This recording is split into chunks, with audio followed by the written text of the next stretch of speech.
স্বামীর মৃত্যুর পর থেকে এক ছেলে এক মেয়েকে নিয়ে জীবনযাপন করছিলেন এই নারী। 3 মাস ধরে বসবাস করছেন রাজধানী ডিওএইচএস এর একটি ভবনে।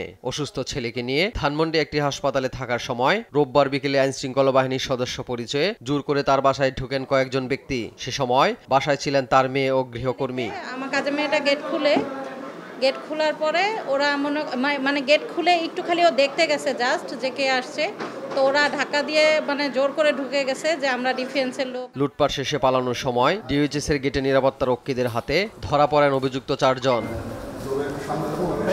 মিরপুর জোনের এডিসি জানান, গ্রেপ্তারকৃত 4 জনের মধ্যে 2 জন আইন শৃঙ্খলা বাহিনীর সাবেক সদস্য।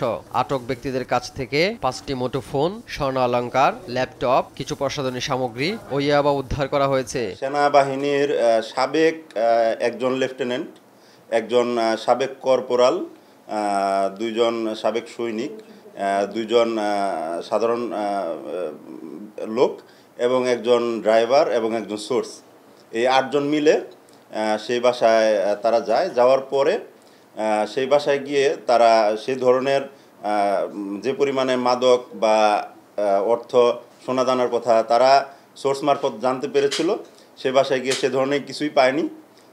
না পাওয়াতে তারা সেইখান থেকে যা পেয়েছে বাসায় সেগুলোই নিয়ে কিছু মোবাইল, অল্প কিছু সোনাদানা এগুলো বা ল্যাপটপ এগুলো নিয়ে তারা বাসা থেকে বের হয়ে যায়। এই ঘটনায় জড়িত থাকা আরো 4 জন পালিয়ে গেছে। তাদের গ্রেপ্তারের অভিযান চলছে ও থানায় মামলার প্রক্রিয়াধীন।